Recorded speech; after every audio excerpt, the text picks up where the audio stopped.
Josmar Hainaldao po. Today I will discuss with you animal welfare program.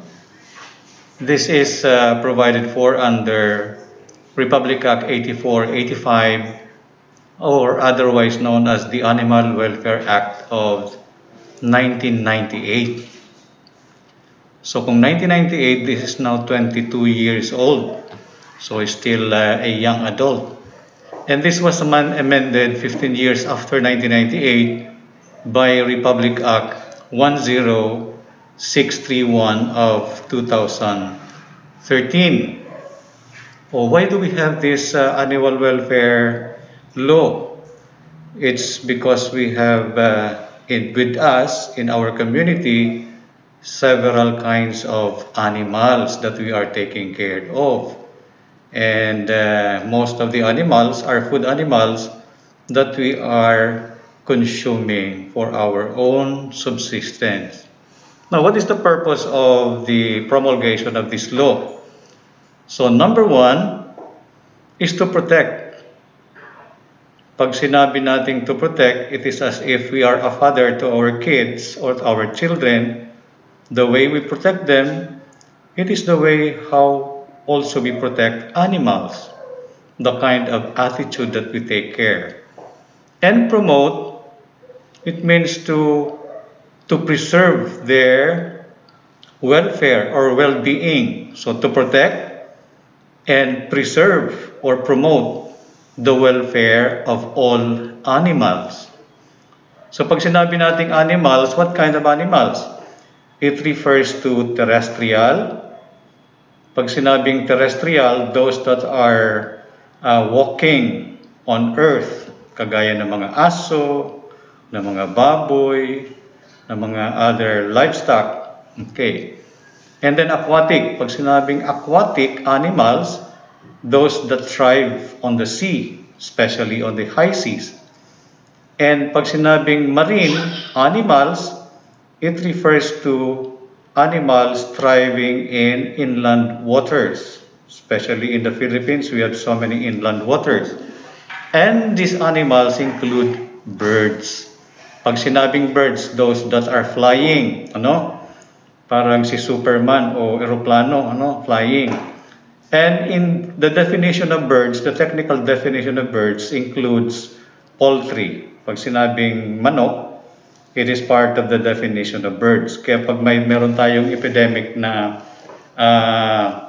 galing sa manok, ang tawag natin doon is bird flu. Manok, pero ang tawag bird flu. Because manok is considered technically as a bird. Okay. So those are the classification of animals that are within the coverage of the Animal Welfare Program.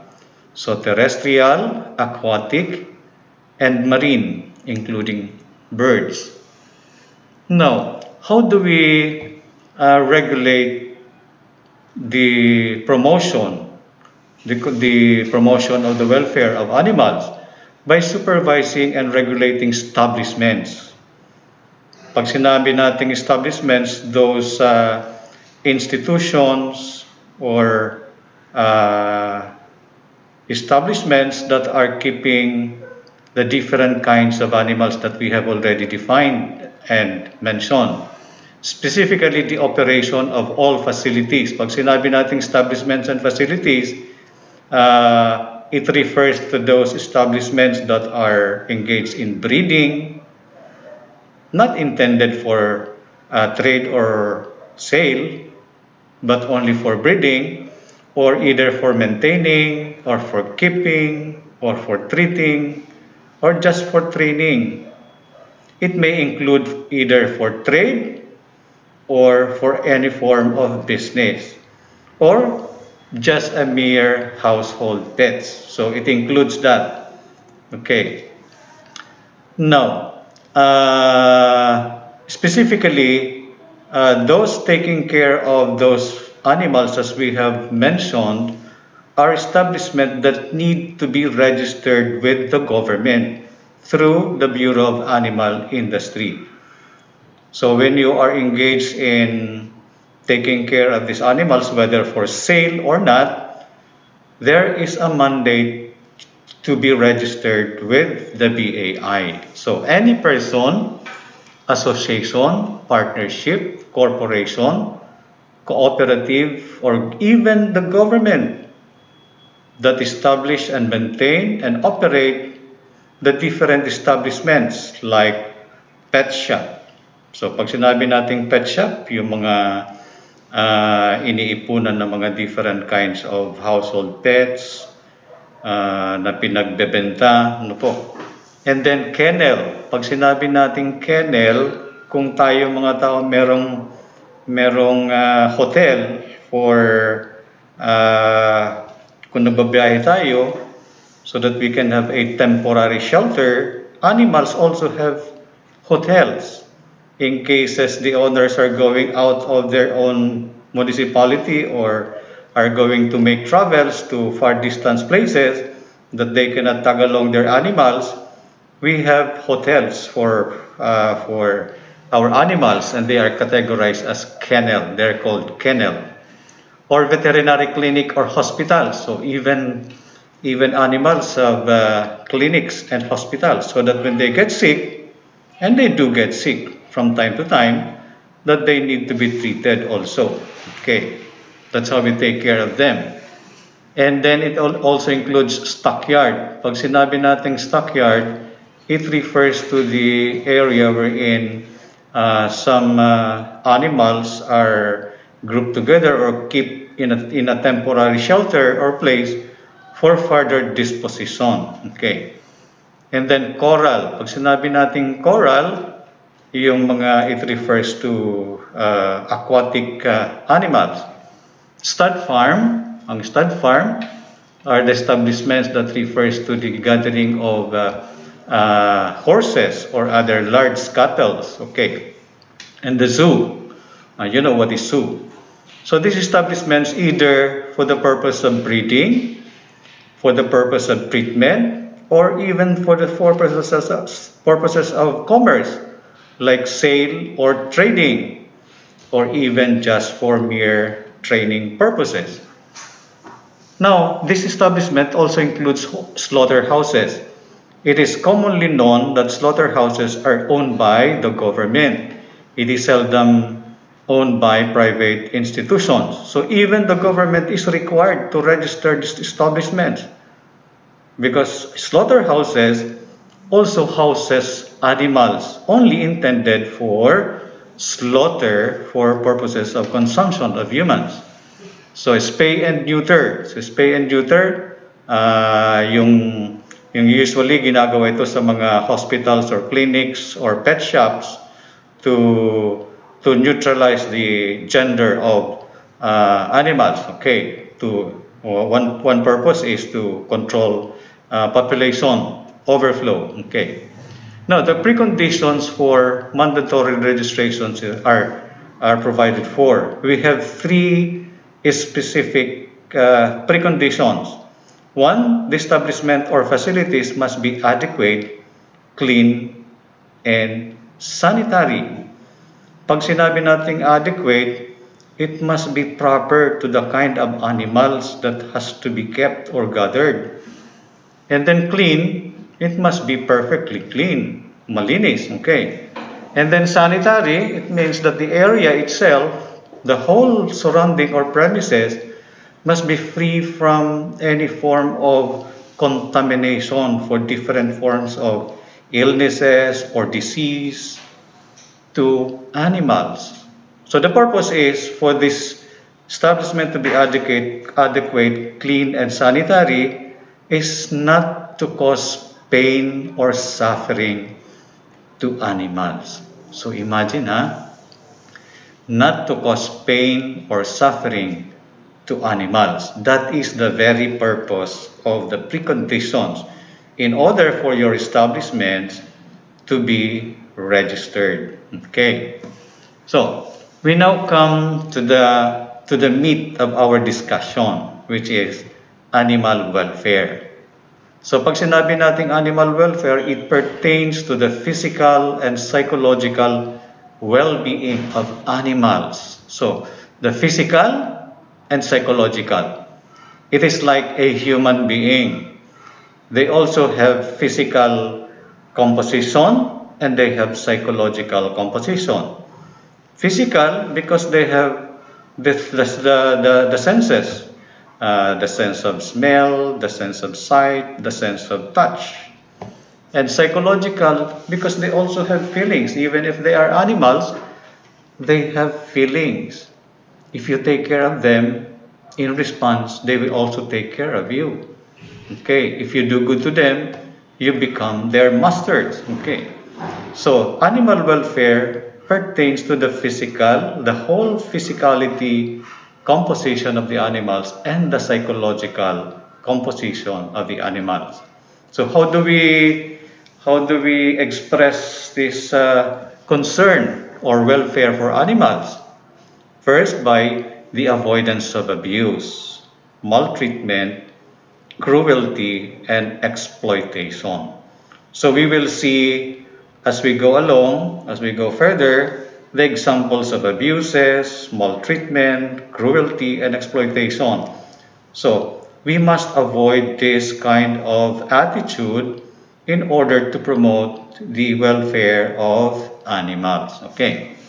So one expression is pag sinabing appropriate, sabi natin kanina is there must be a appropriate adequate facilities. It refers to accommodations, feeding in general and general care, prevention and treatment of disease. So pag sinabi nating adequate, there must be a proper accommodation for animals. If it is a pet, the accommodation must be proper to that pet. If it is a large cattle, the accommodation must be proper to the large cattle. Okay. Feeding and general care. If we humans eat 3 times a day, animals deserve also to be fed and to be taken care of. So if they get sick, we have the obligation to bring them to proper medical intervention. So if they are healthy, we maintain that they are healthy. That is prevention from getting ill or having a disease. So prevention and treatment of disease. That's why we have veterinarians, we have hospitals and clinics for animals. Okay. What are the basic freedoms of animals? Kung tayo mga Pilipino meron tayong mga constitutional rights, basic freedoms, animals also have basic freedoms. And they are concise in 5 different principles. Number 1 is they have the freedom from hunger or thirst. Okay. So they need to always have proper feeding and they always need water. The requirement is they must have water in a 24-hour basis. Okay. Usually our animals, we fed our animals twice a day. We humans, we eat 3 times a day, or we even eat more than 3 times a day because we have morning snack, afternoon snack, and even evening snack. Okay. So second, they have a freedom from discomfort. Imagine, discomfort. Because we mentioned that they have physical composition. Discomfiture is being felt by our physical stature. So they also have that freedom from discomfort. Next is they have the freedom from experiencing pain, injury, or disease. So from this guide, from this principle, it is not good to maltreat animals because they have physical composition and psychological composition. They need to be freed from pain, injury, or disease. Pag sinabing pain, it causes distress. If it refers to food animals, the quality of meat, whenever animals are experiencing pain, injury, or disease, the quality of meat is definitely affected. That's why it is required that before slaughter, animals are in good health and condition. That is why now, before slaughter, medical health certificate are required to be issued by authorized veterinarians so that the quality of food that we will be consuming are really of quality meat for our own good health. Next is animals have a freedom, has the privilege to express normal behavior. Pag sinabing normal behavior, it is part of their composition to be playful also, to roam around, to be with other animals like them. Because they also have their own feelings and language that we cannot understand, that we should allow them to have normal behavior. That's why the modern concept of establishment like piggery, it is no longer allowed or discouraged already to have a single compartment room for every livestock like swine. They are now the modern concept of taking care of giving them some shelter is they are housed in a common free area so that they can normally commingle with their swine companion. Next is freedom from fear and distress. Okay, because fear and distress definitely affects the growth of animals. Even as humans, if we are always living in fear and distress, definitely we will succumb to different kinds of illnesses. And if that happens, that is not good. So it is our duty to free them from fear and distress, to make sure that the quality of food that we will be taking are all of quality and good food for purposes of consumption. Okay. So, what are the basic things needed for their well-being? So that is in relation to that basic freedom, food and water. Food and water because they have the right to have food, freedom from hunger and thirst. Rest, that is related to freedom from discomfort. Okay. So the right to health, the right to sleep well, and to engage in natural activities. That is part of healthy growing. So if you will notice, it is also part of natural human growing. So there is now little by little, we are now seeing the correlation between the welfare of animals to that welfare which is pertinent to our human welfare. Okay. Now we go to the examples of the negative aspects of maltreating, the avoidance that are being called of us, not to abuse, not to maltreat, not to be cruel to animals. So, acts of cruelty, number one example is causing unnecessary suffering or pain. Okay. So, pag sinabing unnecessary, it is not needed in the care of animals. So anything that is excessive, specifically that it points to suffering or pain, it is cruelty. Okay. Second, exposing animal to inhumane conditions. Now we encountered the term inhumane. So imagine the term inhumane, which is usually applied to humans, is now used for animals. So we should not allow people or ourselves to make inhumane treatment of animals, like inappropriate shelters and transport facility caging. Pag sinabing inappropriate shelters, pag sinabing livestock o large cattle, dapat ang shelter is not for like that for small animals. It must be appropriate to the kind of animals. Putting in a cargo hold or trunks, so that is inhumane. So there must be a proper facility for transport of animals. Okay. So another example is overcrowding, because when there is overcrowding, animals also experiences distress or stress. So if you will travel for a long journey, definitely if there is overcrowding, the concurrent effect will be it will dramatically reduce the weight, the live weight of the animal. So if you are a handler, animal handler or animal carrier, definitely your income will be very much affected if there is overcrowding, because it affects to distress and stress to animals. Another example is neglect or failure to provide adequate care, sustenance, and shelter. So this is a repetition, if you will notice that. So adequate care, sustenance, and shelter. Okay, that is an act of cruelty. That improper shelter is an act of cruelty. So unnecessary restraint. So this is similar to our number one example.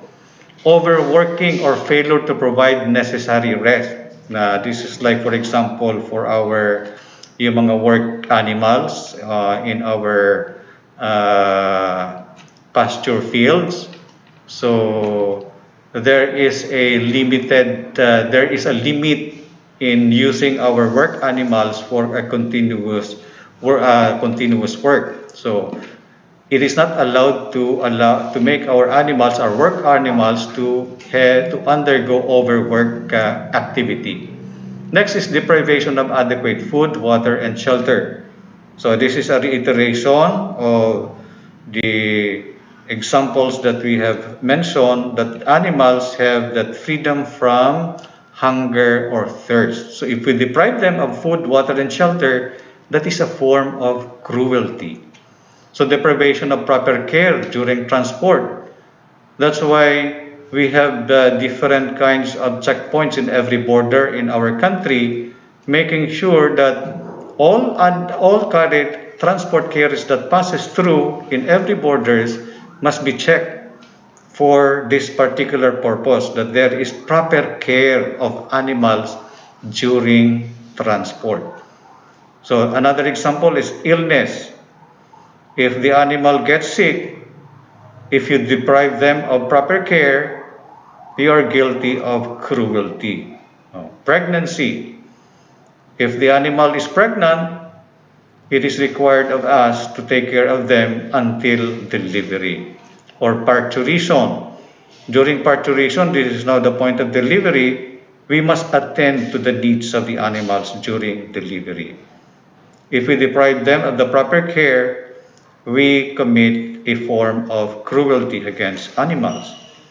So another example is allowing animals to be participating in sporting events at a level beyond the animal's capacity to perform. Okay. Another is abandonment.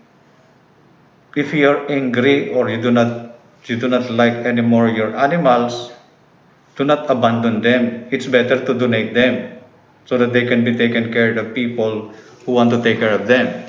If you just abandon them and they will suffer pain and suffering, that is a form of cruelty. Next is improper and inhumane practice in use of animals during research or domestic production. So, improper and inhumane practice, even if there is authority to conduct. But if it is improper and inhumane, despite authority, cruelty is committed. Another is inhumane handling and improper stunning for slaughter. That's why there is a proper guide in the proper treatment of animals, even for purposes of slaughter. In our jurisdiction, stunning is no longer allowed. Why? Because it causes so much stress or distress to animals. We said a while ago, once animals are distressed or stressed, the quality of meat are definitely affected. And it is us who will definitely suffer because we will be ingesting low quality meat because of the stress caused by stunning, improper stunning before slaughter. Okay. What are the conditions for transport? This is particularly applicable to animal handlers and transport carriers, specifically owners of transport carriers. So before your facility, transport carrier facility, will be registered, it is also required the kind of requirements needed for the establishments that we have mentioned a while ago. The facility, the carrier facility, the transport facility must be clean, adequate, and sanitary. We have explained already cleanliness, adequacy, and sanitation. So before you load animals, make sure that the facility, your transport facility must be clean, must be adequate to the animals that has to be transported, and must be sanitized before loading your animals. The purpose is for safe conveyance and delivery. And during transport, there must be sufficient food and water. Okay, whenever necessary, and specifically if there is a long journey of more than 12 hours. Okay, there must be sufficient food and water. Okay, so conditions for transport, another conditions. Uh, be minded always that cruelty to animals is not allowed. So if you are guilty of allowing cruelty to animals, you will be liable both administratively and criminally, which we will learn later of this discussion. So we have mentioned already overcrowding, loading at trunk, loading under the hood, or the destruction of their habitat. So these are the examples of cruelty in transportation. We will just go by here because this is very common and familiar. So, unclean, unsanitary, and unsafe facility. Because the requirement is it must be safe, clean, and sanitary. Okay. Second, failure to provide sufficient food and water. We mentioned it already. Overcrowding, which is an act of cruelty. Unsafe and uncomfortable condition or situation. Another is undue exposure to transport stowage, painful and unnecessary restraint, or lack of ventilation. Okay. During transport, it is always advised to transport animals during nighttime or specifically during cool weather. Okay. It is not advisable to transport animals during daytime because of the elements of the heat of the sun, which is not good for animals, even for humans. Okay.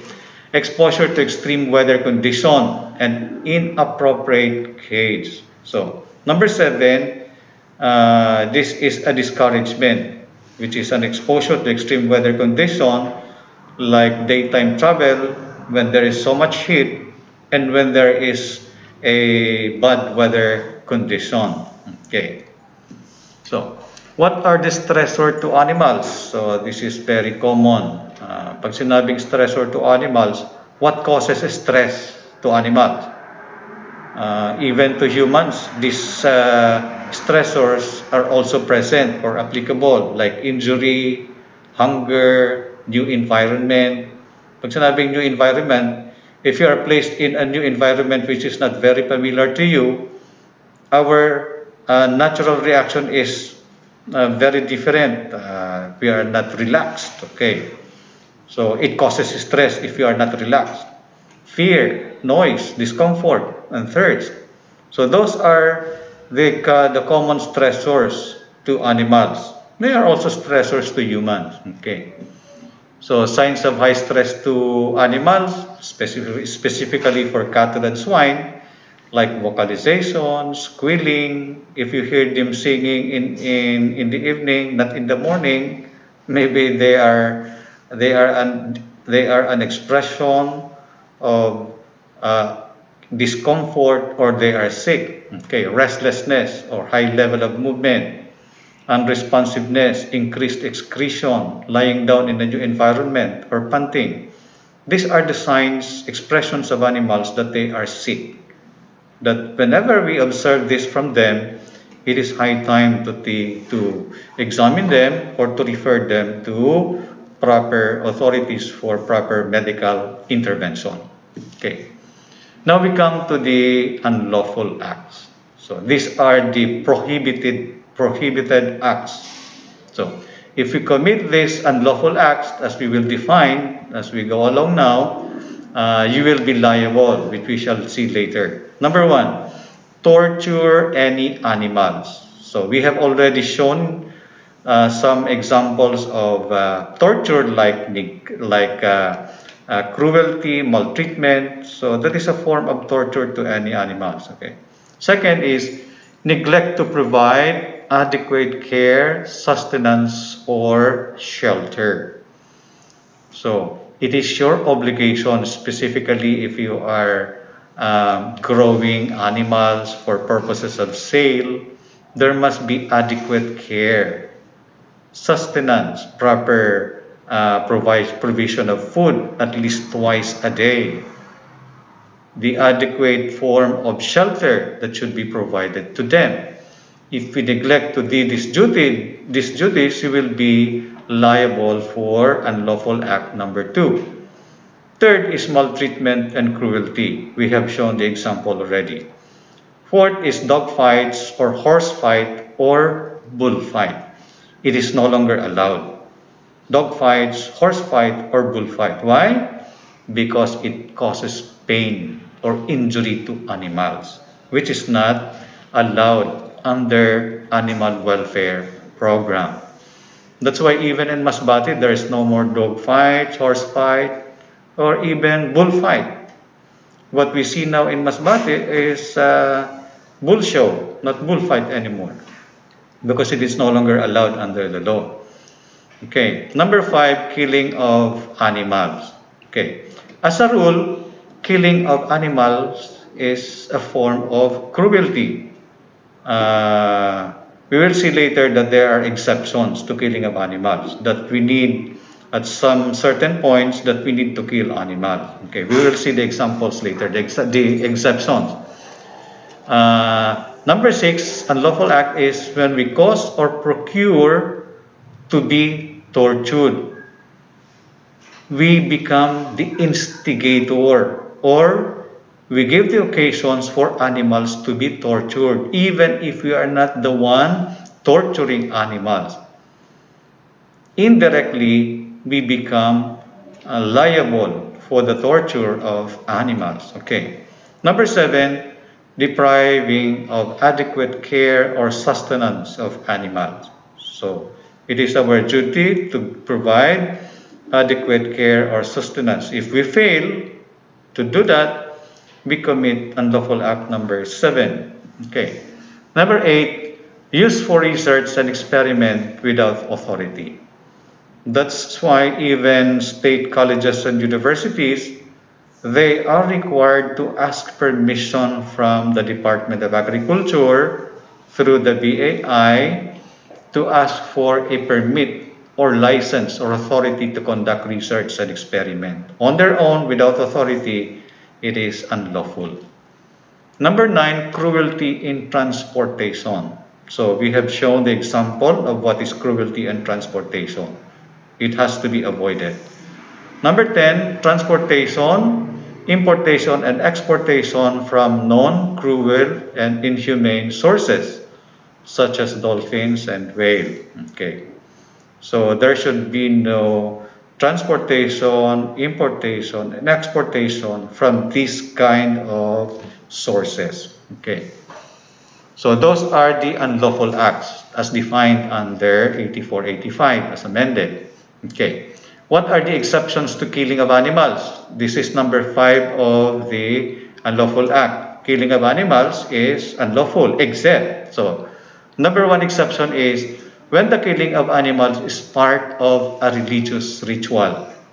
In the Philippines, we have what we call indigenous cultural communities, wherein it is part of their religious ritual to kill animals. So whenever they conduct their ritual, it is now required of them to apply for a permit from BAI or to authorize representatives in their locality so that the government may send and authorized veterinarian to observe their ritual on how they will kill animals, because there is a proper way of killing animals even in religious rituals. Second, animal afflicted with incurable communicable disease. So when the animal is infected with incurable and communicable disease, the government is allowed to kill animals. This is the example that what happened in Santa Luzon during the outbreak of avian influenza or the bird flu, and now we have the ASF, okay, the swine flu, okay. So there is what we call killing of animals through culling or depopulation, what we call. Number three, necessary to put an end to misery to animals. So if there is no more hope of reviving or allowing the life of animals to continue, to end that misery, it is necessary to kill the animals. Okay. Number four, to prevent imminent danger to life and limb of human being. So if there is a rabid dog roaming around which poses danger to humans, and there is an imminent danger to life of humans, anyone is justified to kill a rabid stray dog. Okay. Number five, animal population control. So the purpose of killing is for animal population control. Number six is authorized research or experiments. So authorized research or experiments. Okay, that is an exception to killing. Number seven, analogous cases certified by only a licensed veterinarian. So in every case, in every killing, except number four, there must be a certified scenario or certification by a licensed veterinarian. Okay. Provided the killing, except number four. Okay. Provided the killing must be done through humane procedure. Pag sinabi nating humane procedure, it is defined under DA Administrative Order number 13 and DA Administrative Order 9-211, which is called euthanasia, or otherwise known as mercy killing. So that is the humane procedure. So the government, through the veterinarians, authorized veterinarians, they know best on how to go about euthanasia. Okay. What are the penalties? Okay. The penalties in case we commit the 10 unlawful acts that we have outlined, it is classified into either administrative or criminal. First, we go to the administrative penalty. This will be imposed by the Department of Agriculture through the Bureau of Animal Industry in coordination with the proper government agencies. Number one is cancellation of permit and or registration. Okay. So if you commit an act of cruelty, if you are a transport carrier, your accreditation as a transport carrier may be cancelled, or your registration or your permit as an animal handler may be cancelled or drawn. Second is deportation after service of the penalty if you are not a Filipino, if you are an alien. But this is very seldom in our case. Second classification is criminal penalty. Okay. Pag sinabi natin criminal, it involves imprisonment and fine, or imprisonment or fine. Okay. So there are different categories in the imposition of the criminal penalty. Number one is imprisonment ranging from 1 year and 6 months and 1 day to 2 years, maximum of 2 years. The minimum is 1 year and 6 months and 1 day. The maximum imprisonment is 2 years, and or a fine of 100,000. So what is the scenario, the situation? If the scenario is the animal dies due to cruelty, maltreatment, and neglect. We have already shown the example of cruelty, maltreatment, and neglect. If we commit this act and the animal dies, this will be our penalty. Okay. Second scenario, 1 year and 1 day to 1 year and 6 months. So maximum of 6 months, minimum 1 year and 6 months as the maximum. The minimum is 1 year and 1 day, and or a fine of 50,000 pesos, which is lower than the previous case. So what is the scenario here? There is cruelty, maltreatment, and neglect. So similar to case number 1. But the animal survives, but severely injured with loss of natural faculty to survive on its own and needing human intervention to sustain its life. So there is cruelty, maltreatment, and neglect. The animal did not die but was severely injured. So that is the scenario. The penalty is here provided. Third case, 6 months is the minimum, 1 year as maximum imprisonment, and or a fine of 30,000 pesos, which is lower. So this is a case when there is maltreatment, cruelty, and neglect, but the animal did not suffer injury and the animal survives. So there is no injury, the animal survives. But there is maltreatment, cruelty, and neglect. So there is a lesser penalty because the animal survives without injury. Another fourth case, this is the more severe scenario. So the minimum imprisonment is 2 years and 1 day. The maximum is 3 years imprisonment and or fine of 250,000. So regardless of any resulting conditions to animals. So imagine 250,000. That's very high already. Regardless of any resulting condition to animals, whether the animal dies or survives, whether the animal survives without injury. So regardless of any resulting condition, that is what it meant. And here we look at the offenders. The penalty is designed because of the offenders. Okay, who are the offenders? So regardless of the resulting condition, number 1, if the offender is a syndicate. Pag sinabi nating syndicate, it involves 3 or more persons conniving to commit the unlawful act against the animals. Okay.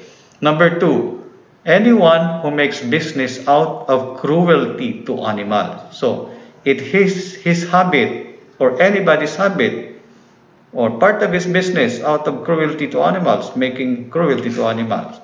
Parang natural na sa kanya. Okay. Number 3, public officer or employee like us. Okay.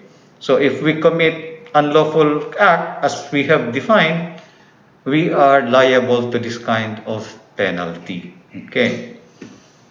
And second, first we look at the offenders, now the victim. If the victim is at least 3 animals regardless of offenders, the penalty will be the same, 2 years and 1 day and 3 years. It does not look on the offender but on the victim. If the animals that suffered unlawful treatment, at least 3, the penalty will be that high. So regardless of the offenders, it looks on the kind of victims. Okay, the number of victims of animals. Okay. Subsidiary imprisonment. Pag sinabi nating subsidiary imprisonment, because in the penalty there is fine. If you cannot pay for the moment the 250,000 pesos as fine, if that will be imposed by the judge, there will be additional days of imprisonment. So that is called subsidiary imprisonment. It will be an additional day of imprisonment or days of imprisonment as may be determined by the judge in case of insolvency and inability to pay fine. So if you are financially incapable at first to pay the fine during the season, so there will be a subsidiary imprisonment. Okay, so uh, this is now the authorized people by the government who are mandated to implement Republic Act 8485 as amended. So number one is the Secretary of the Department of Agriculture, the agency tasked in the implementation of this law. And the Secretary has deputized officers, animal welfare officers, we call them. So they can be from the NGO, citizens group, community organizations, and other volunteers that may be identified.